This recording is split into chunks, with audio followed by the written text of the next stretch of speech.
today, but not many people know about him that. What's that? I know you know him. Of course, he was born in 1949, and he's from Long Island, New York. And he went to the University of Northwestern University.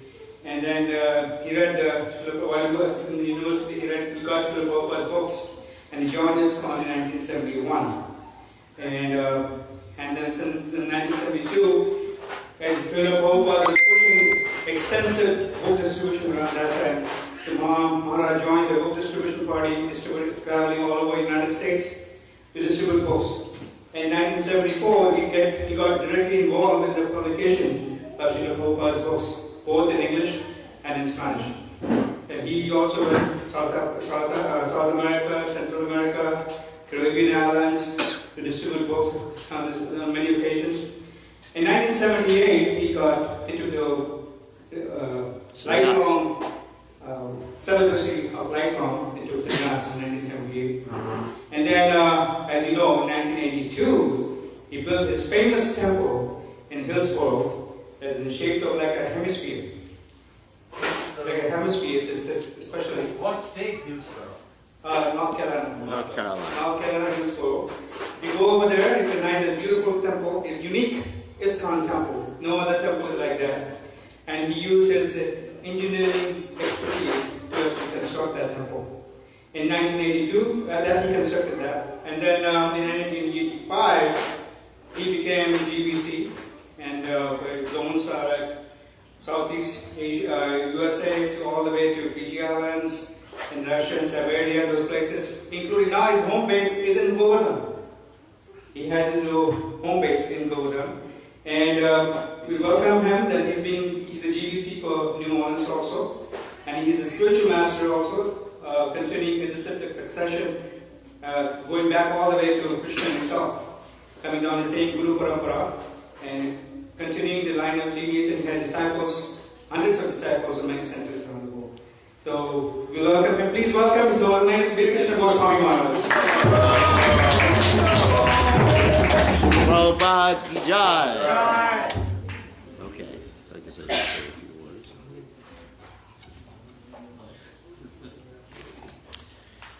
Is it closer? Get a little closer. So, Om Gana Tirandasha Kananjana Shlakya Chaksurun Miritam Yena Tasmai Shri Gurave Namaha. So I just want to welcome everybody for the nice reception. And I've been coming here to New Orleans since 1972. I haven't been in the GBC since 1972. I've been in the GBC since the 90s sometime. So in 1972 I came here, and of course it was a different temple president. That was before Nanda Gopal was born, actually. What year were you born? What year were you born? 1969. Oh, 69. So you were only like a few years old. You're a little baby. So anyway, I've been coming to New Orleans and to New Taliban for that period of time. Joined the movement in 1971, and then after that I began to travel. Shortly after that I began to travel with a sannyasi, and I took sannyas in 1978, which is about 40 years ago. It's a long time, right? So, somehow or other, I've dedicated my life to serving Prabhupada. And it was Prabhupada's association that got me to join the Krishna consciousness movement. I first associated with Prabhupada when Prabhupada had his record playing on the radio in about 1968. I listened to the Hare Krishna record, the Happening record, that's what the record was called. And just by hearing that record, my life was changed. Because Prabhupada was chanting the Shuddha Nama. Shuddha Nama means the pure name. So, if we could chant the Shuddha Nama, the pure name of Krishna, we could change the whole world. as Prabhupada was changing the whole world. Because in the space of 11 years, Prabhupada opened up, I think it was 108 temples in the space of 11 years. Because of his pure chanting, because of his pure devotion. So, right now, most of us are chanting, well, somewhere between Namabhas and Namaparada. So, at least we're chanting. So, in order to come to the pure stage of chanting, one has to, of course, avoid the 10 offenses on chanting the holy name. And, of course, that means, regularly chanting our 16 rounds, which Srila Prabhupada required us to chant, and reading the Bhagavatam, and associating with the devotees, and offering food to the Supreme Personality of Godhead. But above and beyond avoiding the 10 offenses, it is required that we associate with the pure devotees of the Supreme Personality of Godhead. So, as mentioned in the Vedic literatures, in the Chaitanya Charitamrita, Sadhu Sangha, Shava Shastra Koi, Lavamatra Sadhu Sangha, Sarva Siddhi Hoy. Of course, you all know that verse since it's Bengali. That by association with a sadhu for a 11th of a second, 11th, very tiny fraction of a second, then one can attain all perfection. I mean, that was my experience with Prabhupada. So that's the secret. Actually, if you want to know the secret for becoming a pure devotee of the Lord, it's to associate with the sadhu. But what does it mean to associate with the sadhu? Like Prabhupada said, that if a bug crawls on the sadhu, that's not association. You understand? An insect crawls on it. That's not association. Association is, as you were chanting the Guru prayers, Guru Mukha Padma Vakya, Chitte Koriya Vaikya, that to take the words of the spiritual master as one's life and soul, because the spiritual master is present in sound vibration, as Bhaktivinoda Thakur says. He reasons ill who says that Vaishnavas die when thou art living still in sound. I think you all know that verse too. Bhaktivinoda Thakur, of course, he's our great acharya who, I think he produced more books than practically anyone else, more books, more poems, more spiritual realization. Today I was reading his Jaiva Dharma, wonderful literature on Krishna consciousness. So we associate with the pure devotee by sound vibration. Because as Lord Kapila Dev says, Bhavanti Hritkarna Rasayana Katha Tajoshana Rashu Apavarga Vartmani Sudharatira Bhakti Nukramishati. He says, basically, there is a channel between the ear and the heart. Bhavanti Hritkarna. So whatever we take in through the ear, it goes to the heart. Like if you take in Bollywood songs through the ear, of course I'm sure that none of you listen to Bollywood songs, right? Sure? No, I'm not sure. So anyway, if we take Bollywood songs in through the ear, it goes to the heart. And then we end up, Karanam Gunasangasya Sadasad Janma Jonishu. What do we end up doing? Associating with the modes of nature, right? And then mode of passion, mode of ignorance, with the mode of goodness. So, but if we take the words of the spiritual master to heart through the ear, then we associate with the Vishuddha Sattva.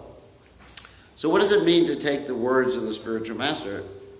It means to follow. Because if you simply listen and you don't follow, then it's like in one ear, out another, as the expression goes. In other words, there's nothing in between. As Prabhupada said, instead of Sumedasa, you have Durmedasa. Or as Prabhupada said, you have Gobar brain. You understand? You understand what that means? Like cow manure in the brain. Gober brain.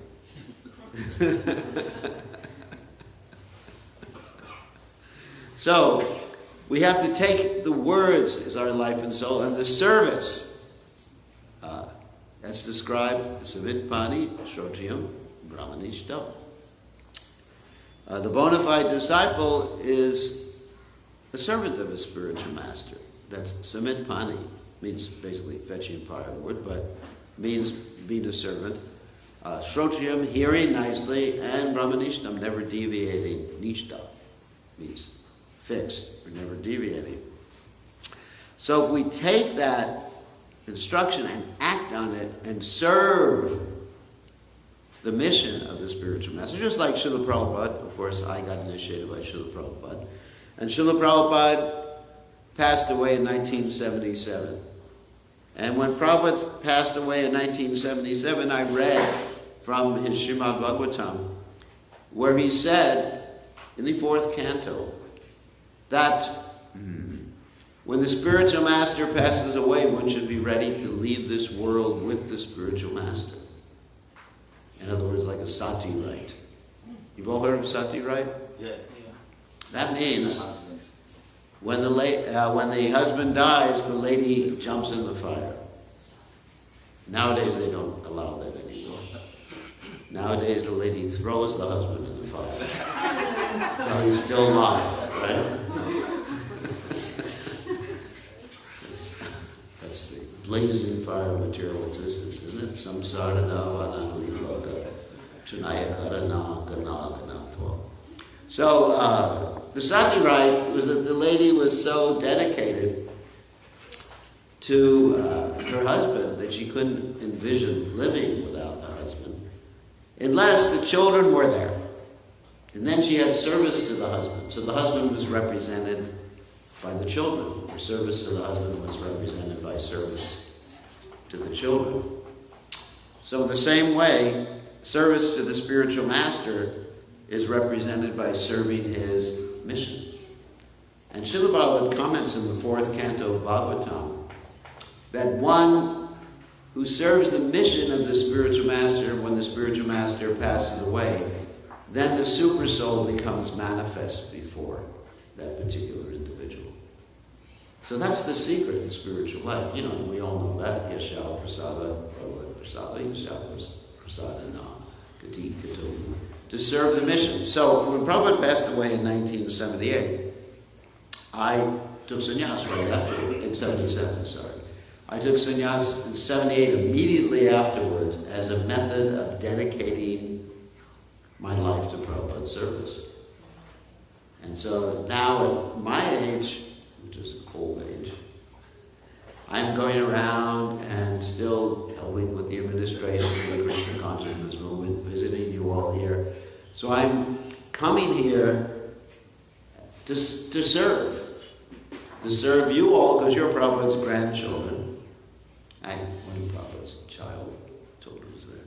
Any other children from Prabhupada? Yeah, I said one. Oh, Dilesha. Okay, yeah, 2 children of Prabhupada. And the rest of you are grandchildren. So Prabhupada's Pitamaha for you, grandfather. So we're simply doing this out of service. And guess what? By doing this out of service, we are already in the spiritual world. We talked about this a little bit this morning in class, that sometimes people are thinking that if they build a house in Mayapur, then they're guaranteed to go back to the spiritual world. But if you serve Prabhupada's mission, you're guaranteed to go back to the spiritual world. You can build a house in Mayapur and be in Maya watching Bollywood movies in Mayapur. Because now they have internet everywhere. Or you could be serving Prabhupada. So if you want a quick and easy way to go back to the spiritual world, then you serve. And that's Prabhupada's example. Prabhupada in his final days said to the devotees when he couldn't move, Prabhupada said, "Take me to London." He said, "I want to leave this world like a soldier, like Arjuna. on the battlefield. So we are meant to be fighters for Krishna. First of all, we don't fight for Krishna, we'll fight with each other. Isn't it? You know, we have fighting energy. All of us in Kali Yuga are, as Prabhupada said, mixed castes of unknown origin. Everyone. Practically everyone. I mean, Prabhupada was. But in Kali Yuga, Kalo Shudra Sambhavat. So, if we don't fight for Krishna, then we'll end up fighting with each other. And just like on the internet, you can go and see so many comments and people are fighting, you rascal. You know, for example, I just look at one of the things I posted on the internet. I posted a cooking video on the internet. And half of the comments were that me, I'm a demon, you know, he's a demon, you know, whatever. I was thinking, don't these people have, maybe I am a demon, I don't care about that, but who cares? I mean, at this age, I don't have any false ego about these things. If someone calls me a demon, I'll say, Hare Krishna. Doesn't matter, or rascal, I don't care. So, but I'm thinking, don't people have better things to do with their human form of life? This is a Sankirtan movement. We're meant to bring others to Krishna. Kali Kalaradana Krishna Nama Sankirtan. That's the Yuga Dharma. So that's what we should be doing, and that would please Srila Prabhupada very much. So actually, I'm very happy with all of you that you're assisting here in New Orleans, Srila Prabhupada's Sankirtan mission. And I guarantee anybody who assists in this temple and keeps the temple going, as Prabhupada said, keep the wheels turning, referring to the Indian railway system. But anybody who assists like that, I guarantee you will go back to the spiritual world. Yeah.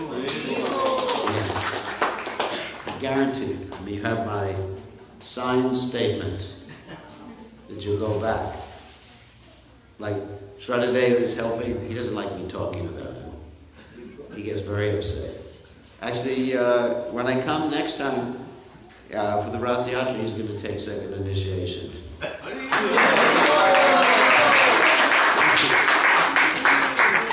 He promised, but he won't go on the altar.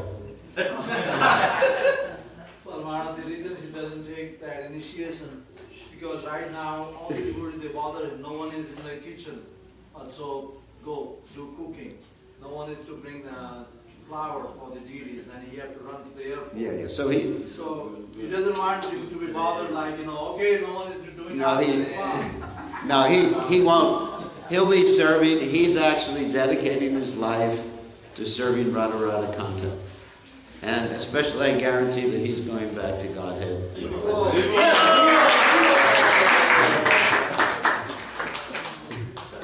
And that's all we have to do, to serve Prabhupada's mission. It's nothing fancy. We don't have to be a fancy kirtan leader. We don't have to be a good artist. I mean, we could do those things. It's nice that we can do those things. But if we just humbly serve, Gopi Bharta, Pada Kamala, Dasa Dasa, Dasanu Dasa. Isn't that our message? If we're a servant of a servant of a servant of the Lord, then that's perfection.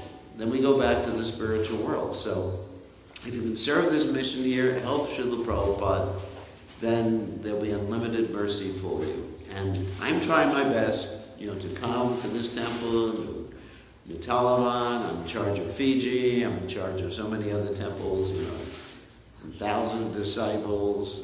Just try my best just to serve everybody and serve Srila Prabhupada like this. And I have faith. That's called Asabandha. Asabandha means hope against hope.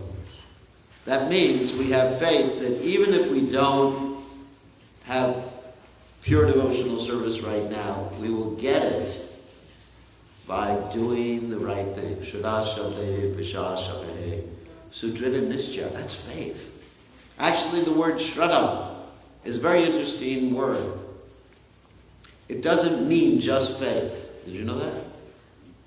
It means basically to give your heart. Not just you believe. I believe Krishna is God. That's not faith. Faith is I believe that simply doing what Krishna wants, everything will be accomplished. You know, Shraddha Shakti, Vishwas Shakti, Sudrida Nischaya. That's from the Chaitanya Charitamrita.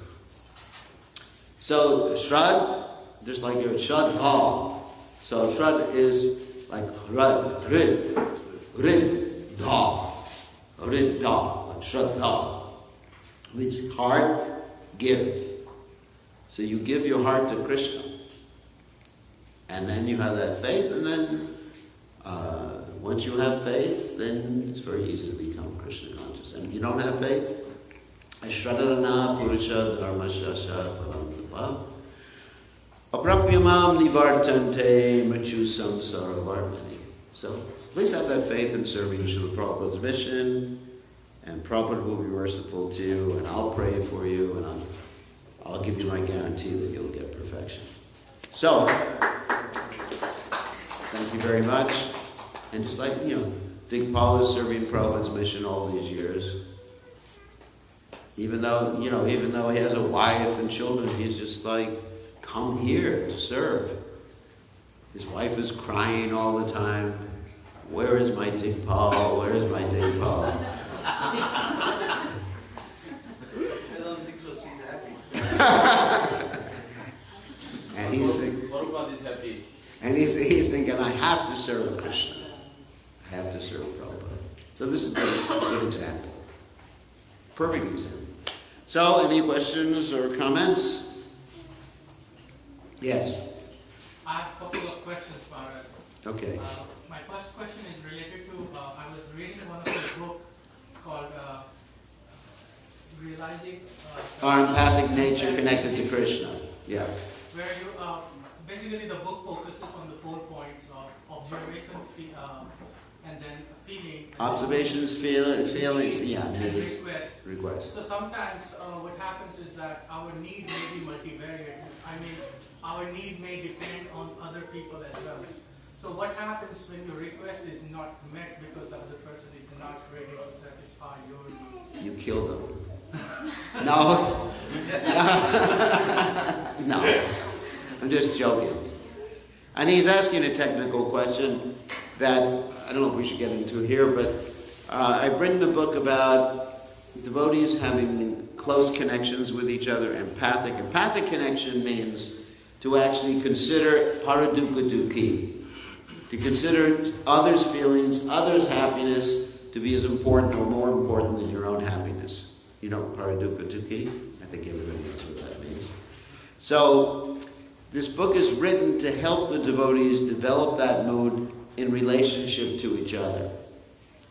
And in order to do that, one of the things we want to avoid is demanding things from devotees. I'm just trying to put it in language that everyone will understand.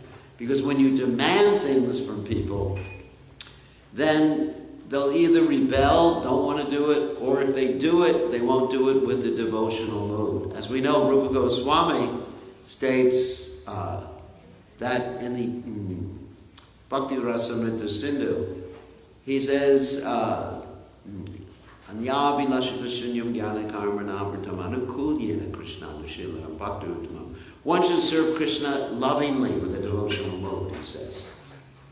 It's not, service is not when you serve Krishna, why the hell did the temple president ask me to do this? That's not service. You understand? You know, it's better than nothing, but it's not bhakti. Bhakti means to do things willingly, joyfully, with the idea of pleasing Krishna. That's what Rupa Goswami says. So, we have to learn the art of encouraging people and requesting people to do things if they actually want to. Because when you force people to do things, as Prabhupada said, a person convinced against his will is of the same opinion still. You ever hear that before? So in other words, you can't force people to do things. So the art, this book deals with the art of connecting with people through the heart and encouraging people. That's one of the themes of the book. So as far as what you do, if someone doesn't want to do something, then you say, Hare Krishna. But in that case, my need is still not fulfilled. That's your business. Your business is to take care of your needs, not the other person. Yeah, but my need may sometimes depend on... Let's talk about it elsewhere because it's a little too technical. Someone hasn't read the book. Okay. I have another question. It's also technical but not related with your book. It has to be related with something that people can understand. Okay? Okay. So maybe we can talk later. Yeah, it can't be something like technical, psychological, that nobody's going to understand what we're talking about. Because you have to be compassionate with everyone here. So anyone have a general question about Krishna consciousness? Yes? Yes, Maharaj. Actually, we have been in this movement like 10 years, 5 years, or 20 years, and we joined this movement to hear the chanting of holy names. But beginning, actually, like my understanding and my experience, actually we chant constantly, and we get more time and more intensively with chanting. Right. But slowly, sometimes I feel like lazy, not chant properly, not doing more service. Also, some of the devotees also same line. So why is happening and how we can develop this more? Well, Bhaktivinoda Thakur states, and I was just reading that today, that we should come to the stage of chanting almost 24 hours a day. The only time you don't have to chant is when you're sleeping. So we have to develop the habit. When I was with Prabhupada, I observed that many times Prabhupada's lips were moving when he was doing other things. I was in one television interview with Prabhupada, and the man was talking, and Prabhupada was, lips were moving, he was chanting. So I actually observed that Prabhupada was chanting like 24 hours a day when I was with Prabhupada. I mean, sometimes I guess in the mind, not always the lips were moving. But he was always absorbed in Krishna's name. Kirtaniya Sadhare. So if we forget about that, I remember when I first joined the movement, I was trying to chant 24 hours a day, and after that, I wasn't so intense about it. So we have to keep the holy names always there at the tip of our tongues. I think that's the secret. Once you forget, once you become loose, once you become complacent, once you don't chant at least your 16 rounds, then Maya will overcome you. Just like, what are the 16 rounds? 16 rounds are minimum. Actually, we're supposed to chant 64. But the 16 rounds are our vaccination against Krishna's illusory energy. Just like if you go to a doctor. The doctor says, take one pill every 4 hours.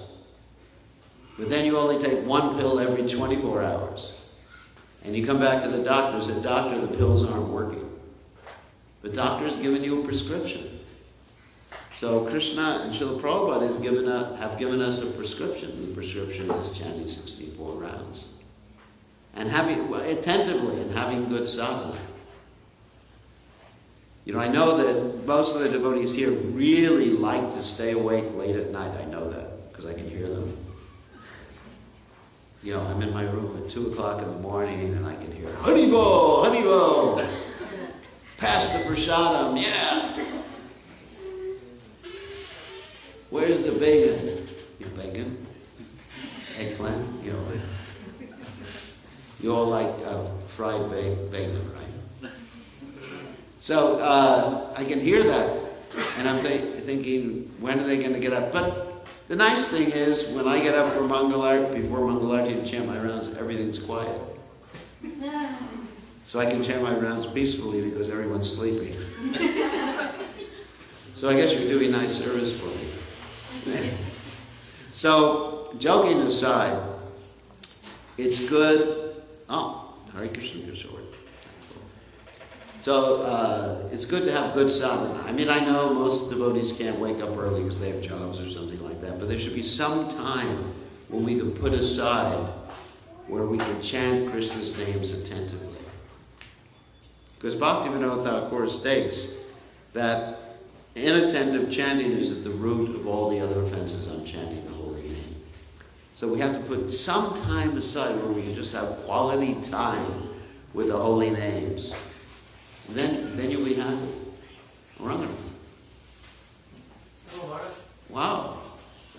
another old timer. He's been around for a long time. Yeah, actually when Ranganath was around here, when I came to the temple in 72, 73, or whenever, actually it was 78, we had a Sankirtan marathon, you remember that? Yes. And then my party challenged the whole New Orleans temple. Yeah, we didn't have very many people. Yeah. We only had hardly anybody. No, you had a lot of people. Oh, yeah? Yeah, yeah. I can't remember. I remember. So I had 4 or 5 people in my party, and the temple had about 10 or 15 people going out in Sankirtan, and we won. Oh. And we had a big party. Right in this temple room, we had a big party. We were throwing prasadam at each other. You remember that? Is that the mango? Yeah, there was some The mango party we had? something like that. There was cake and everything. We were Oh. throwing each other. Christmas party. Anyway, so I do go back quite a bit with the temple here. So in any case, it's important to have good sadhana, some quality time when we can sit and chant our rounds, or walk and chant your rounds, and not just space them out between everything else, and not just have the rounds on a clicker. Click, click, Hare Krishna, click, click, Krishna, Krishna, Hare Hare, Ram, Ram, click, click, Gauranga, click, click. So it's important to have some time when we get it. And actually, Bhaktivinoda Thakur is also reading that today, that when you touch Tulsi Devi, there's a special mercy you get. You're associating with the pure devotee of the Lord. So when you're chanting and you're rolling the beads between your fingers, you get special nectar, special connection. You get a connection, a pure devotee. I mean, wow, you're associating, like we started talking about pure devotees, you're associating with the pure devotee. So, if you could do that, I mean, Krishna will be very pleased with you. Have some quality time with the holy name. Kirtan is wonderful. Yes, we are a Kirtan movement, but japa is also there as part of our prescription. So, any other questions? Yes. I have a question, not exactly regarding the topics you've been talking about here. If you allow me to ask that question. Yeah, sure. About sometimes we see different opinion about the worshipping different demigods. Especially there is a certain can call it demigods or also not the energy of the Lord. It's like in the prayer of Srimad Bhagavatam, it said that Mother Saraswati has been glorified by the great devotees. Mm-hmm. And then in the community we see that idea slowly, and even also in our ISKCON movement, start worshipping different demigods such as Vishwakarma and so on, and Mother Saraswati, Wow. different demigods, and they intend to have the philosophy attached to that from the different scriptures or different devotees from different parts of the world, that it is okay for us. So I just wanted to have your opinion, what Prabhupada and what you think about it. Well, what does Krishna say in the Gita? He uses the words avidi purvakam, doesn't he? He says it's not the recommended path. So, and Prabhupada, of course, talks about worship of the demigods like bribing a government official. He said it's like I'm paraphrasing, it's like getting a driving license in India. You don't have to take the test, you just... Right? Am I right? Yeah. But now they started. Now they started. With Modi they started. But anyway, it's just you bribe. So, what happens when you bribe? Of course, with Modi now you get in trouble. Right? Because he's very strict with this. So, what happens when you bribe it? It's illegal. So, bribing the demigods, or approaching the demigods and praying for them, it's very difficult. It's like watering, the leaves of the tree rather than the root of the tree. And that's another example given. And if you serve Krishna, then all the demigods automatically have to behave themselves. I mean, you all know the Govardhan Puja story. where Indra was not worshipped, he got angry, and they worshipped Govardhan and Krishna, and Krishna protected it. Krishna says, Ananyas-chinta yandamam yejana paripasate tesham netivayuktamam yogakshevahamyam, I'll carry what you lack. So I don't think we have to worry about worshipping demigods. However, there's another point. If we deal with someone who's not Krishna conscious and they're very attached to the demigods, we just say, put them on the lower level in the altar and offer them Krishna prasad after you offer to Krishna. And that's the proper method. Just like in Bhuvaneshwara. You know what they do in Bhuvaneshwara when they worship Lord Shiva? You know? The Lingaraj temple. Lingaraj temple. How do they worship? They offered Jagannath. They offer Jagannath prasad. After they offer to Jagannath, they bring the prasad in a taxi or a truck or something like that to Lingaraj, and they offer. So if you're attached like that, go ahead. We respect the demigods, especially we respect Lord Shiva. Lord Shiva is the greatest Vaishnava, Vaishnavanam, Yatasham. He always protects the Dham. He protects the Dham, so we worship him. I mean, even on my altar at home, I have a deity of Lord Shiva. So I'm worshiping the demigods. Anyways, but I offered to Giriraj, and then I distribute the prasad to Lord Shiva. And I offer to Lord Shiva as a devotee. Just like Prabhupada. Prabhupada is a pure devotee of the Lord. He's not God. But if you begin to worship him as God, then that is also a Vidipurvakam. So the same thing with the demigods. So, but it's not necessary. It's unnecessary. I mean, devotees nowadays have come up with so many new rituals and new activities that Prabhupada never instituted. I mean, just the other day we were talking about, and this is going to be controversial, I'm warning you. We were talking about Pandava Nirjala Ekadasi. Prabhupada was asked about that, and he said, it's like any other Ekadasi. I mean, it comes as a shock to you. And, of course, we do follow Ekadasi. But the point is that Grandfather that Bhimsena, maybe he couldn't follow the Ekadasi, but we're not Bhimsena. So that whole point about Pandava Nirjala Ekadasi, none of our acharyas ever talked about it. Yes, it is written in one of the Puranas. That's true. I understand that. But it was never given to us by any of our acharyas, Bhakti Siddhanta Saraswati Thakur, Bhakti Vinod Thakur, and we're supposed to, we're supposed to follow the footsteps of the acharyas, Acharya Upasana. You understand? That's our method. And just like you have that verse, Sampradaya Vinayi Mantras Te Nishpala Mataha, that if a mantra is not coming in Sampradaya, it won't have any effect. So a particular ritual, particular activity is not being given to us in Sampradaya, it's not going to be effective for us. So we sometimes find devotees, now they're becoming more expert or educated in the different Puranas, they pick and choose different things that were never emphasized and never given to us by any of our Sampradaya acharyas. So, and one of those things is worship of demigods. Like probably another funny story. Here's a funny story for you. Like in the Nectar of Devotion, Bhakti Rasamrita Sindhu, it says that one can worship Ganesh for relief from devotional impediments. You understand what I mean?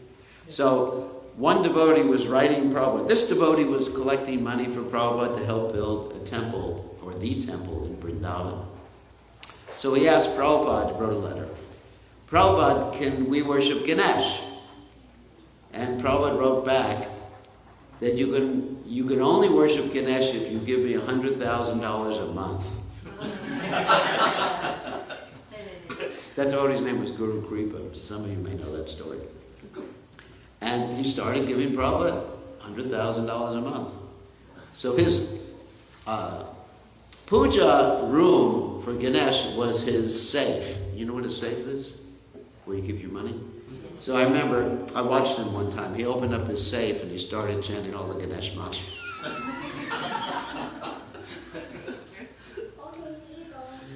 So it's a little funny story. So basically, there's no need to worship the demigods. However, we don't want to disturb people's faith. As Krishna says, don't disturb the faith for those who are not, Krishna consciousness. Encourage them to work in the spirit of devotion. It's not the worst possible thing if someone is worshiping a demigod. Just like Bhaktivinoda Thakur said, that for primitive people, they may worship the sun and the moon and the different aspects of nature as something greater than themselves. So that's the first step. At least it's better than not thinking that something is better than you. So if someone worships the demigods, all right, very nice. But here is Aham Adir Devanam. Here is the source of all the demigods, and that's Krishna worship. My initial intention was regarding the devotees. The devotees have been initiated for many years and they have been in the movement for many years. Now they are trying to find the different ways to show the culture to the next generation, especially the kids, children, that how we respect different demigods and to get their blessing. Here we respect them, but you're trying to show the culture to the kids. The kids have grown up in the West. They're ABCDs. You know what an ABCD is? American born. Confused Asian. They're brought up in the West. And, if you want to show that, but that's not an essential item of Krishna consciousness. That's really not essential. We respect the demigods. I like I said, I personally have Lord Shiva, a murti of Lord Shiva on my altar. And I respect him. And I'm personally a devotee of Hanuman too. Hanuman is not a demigod. Hanuman's an anga of Lord Shiva. And so, I have a lot of affection for them, but at the same time, as long as the philosophy is presented properly, as long as we understand they're devotees. See, there's a tendency towards impersonalism. Just like sometimes they have this story of Panchamukha Hanuman. You ever heard about that before? It's not bona fide. They present Hanuman with as Lord Nrsingadev, Lord Bharat. You've seen this? It's complete impersonalism, Mayavadi stuff. So we have to be very careful if we're going to be dealing with demigods or talking about demigods to make it very clear that they're all subservient to the Supreme Personality of Godhead. Like Hanuman, he's the servant of Ram. Ram Sevak. And we have Lord Shiva, he's chanting Ram Nam. He gave Ram Nam to Durga Devi, and she eventually got Krishna Nam from Haridas Thakur. So as long as we make it very clear, very, very clear. Yes, it's important to keep or teach the children culture, just like you have the girls learning Bharatanatyam, right? Which is important. However, there may be certain aspects of the culture that are not helpful to Krishna consciousness, and you have to be able to separate those out. Like, in any culture, for example, in India, there's a lot of things that people do in India that come from the Muslims or come from the Western world, and they're not essential items of the culture. Just like the kurta that we're all wearing, that comes from the Middle East. Did you know that? Yeah. It doesn't come. It's not originally from India. It actually comes from the Middle East. So you may think it's a cultural item, but it's not really an Indian cultural item. It's a Middle Eastern cultural item. Anyway, a lot of things that we do, we may think they're essential or cultural items, just like people like to eat potatoes. Potatoes are not originally from India. Lord Chaitanya didn't eat potatoes. That may come as a shock to you. Did you know that? Yeah, Portuguese. They came from Europe. Yeah. Potatoes came Portuguese or something. Yeah, Portuguese brought potatoes. Lord Chaitanya didn't play harmonium. That came from Europe also. So we have to, I mean, cultural things are good, but we also should understand where these cultural items came from. And not all of them came from India. And even a lot of the architecture you have in India came from the Middle East, not from India. At least the newer buildings. Or it came from the British. Or drinking tea. Where did drinking tea come from? The British. You know how the British brought tea to India?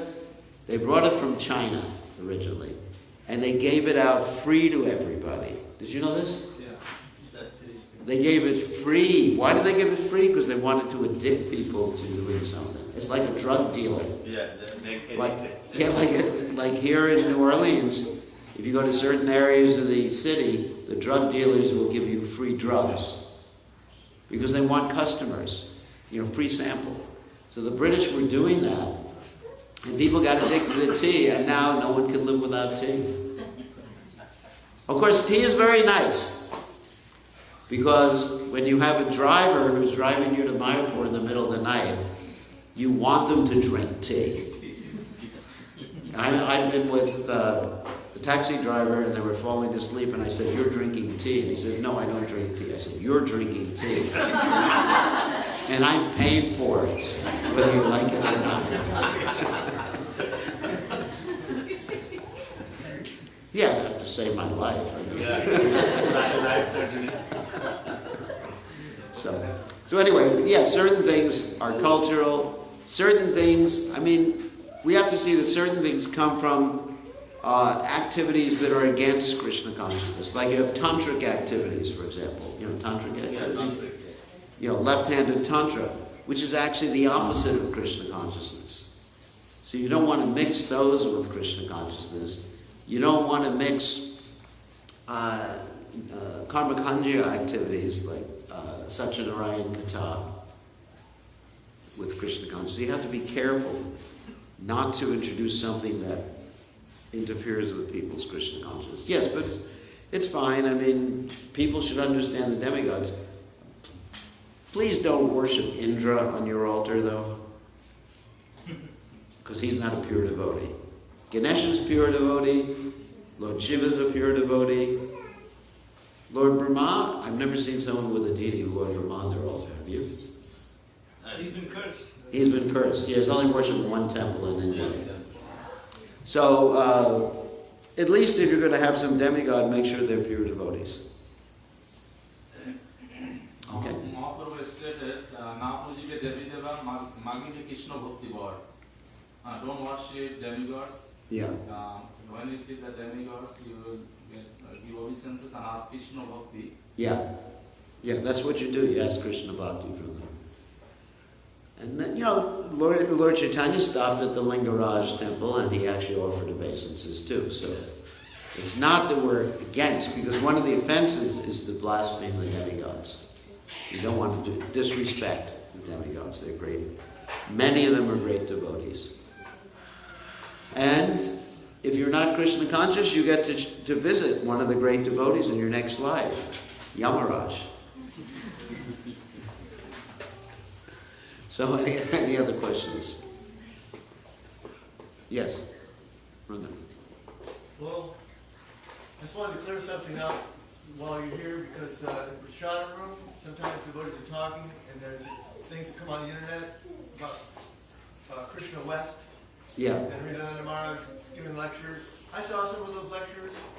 Seems like the same philosophy. I don't see anything. Yeah. Except he's not wearing a kurta. Yeah. Which is from Middle East anyway. Yeah. But he's wearing a regular shirt. So I didn't see any difference. So could you explain while you're here so I can tell the other devotees that are a little bit confused about what Krishna West is? Well, the first point is we don't want to criticize any Vaishnava. If someone has a little bit different approach than us in spreading Krishna, and they're still chanting Hare Krishna, and they're dedicated to Prabhupada, that's between them and Krishna. It doesn't help for us to criticize Vaishnavas. And if a Vaishnava is not doing well, instead of criticizing them, you should help them. Right? I'm not saying that's about Hridayananda Maharaj. All I'm saying is in general, we don't criticize Vaishnavas at all. Even if someone chants Hare Krishna once, we offer respects in the mind. Right?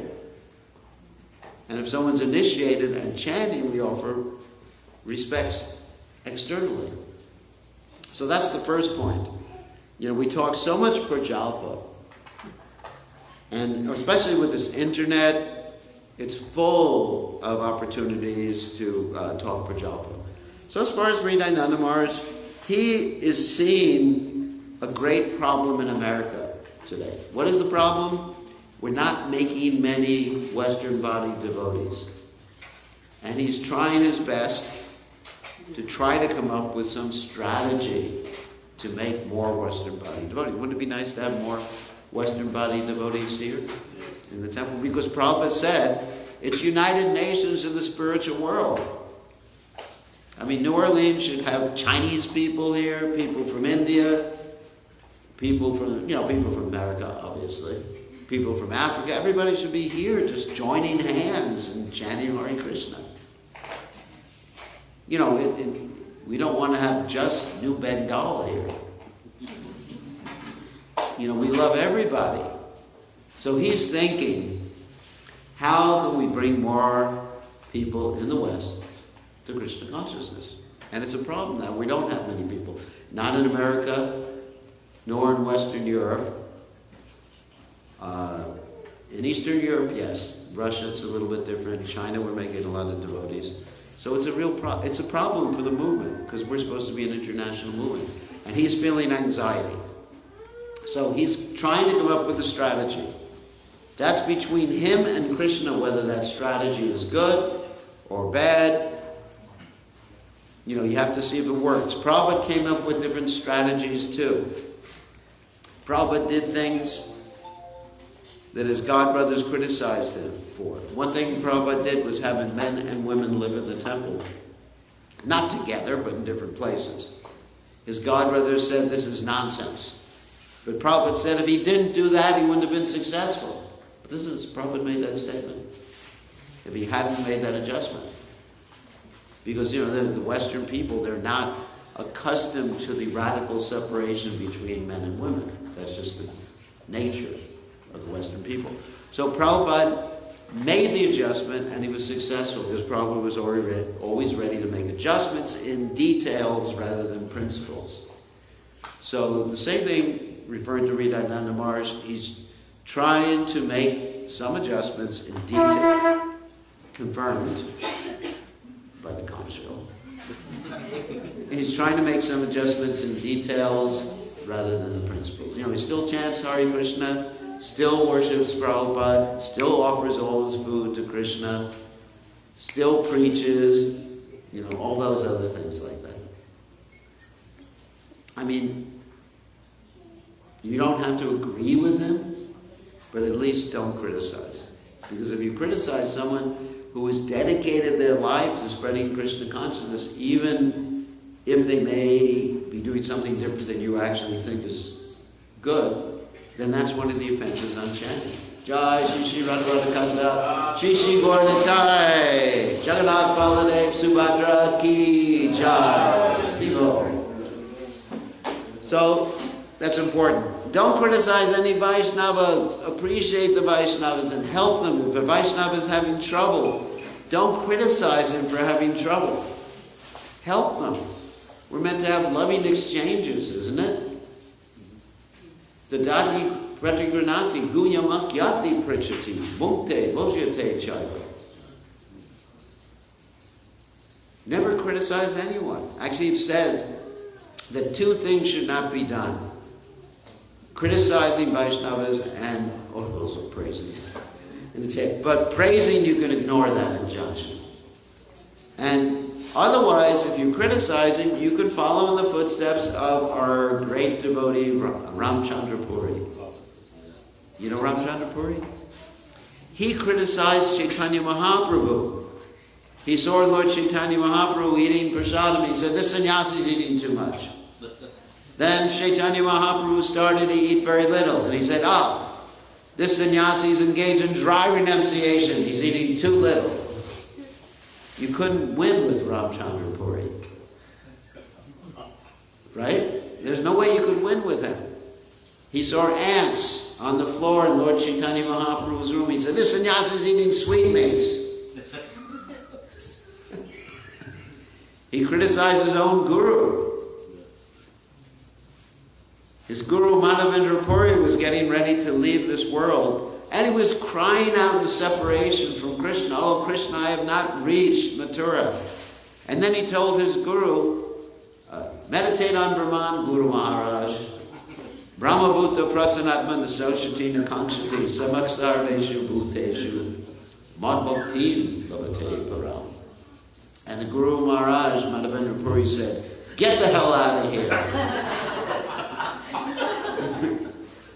I don't want to see this rascal's face anymore. And that was the last word he heard from his guru. Imagine, what was the last thing your Guru Maharaj told you? My Guru Maharaj said, get the hell out of here.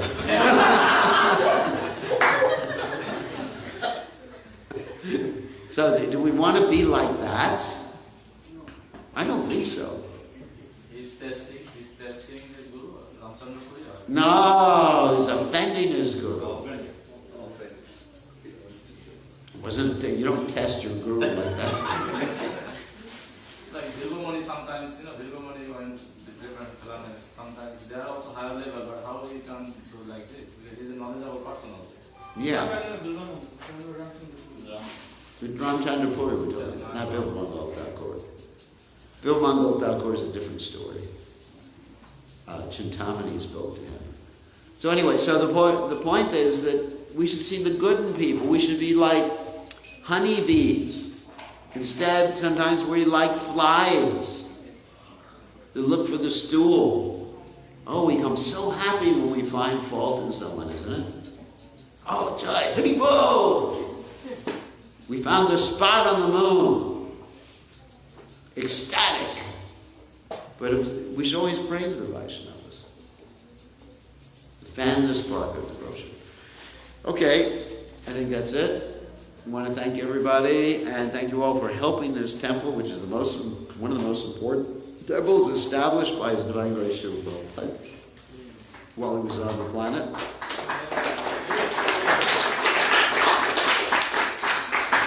This planet, not planet, but the temple is non-different than Sridham Mayapur. You can be sure of that. Gaurnitai and the altar are the same Gaurnitai as in Sridham Mayapur, and Radha Kanta, the same Radharani and Krishna, Sakshat Brajendra Nandana.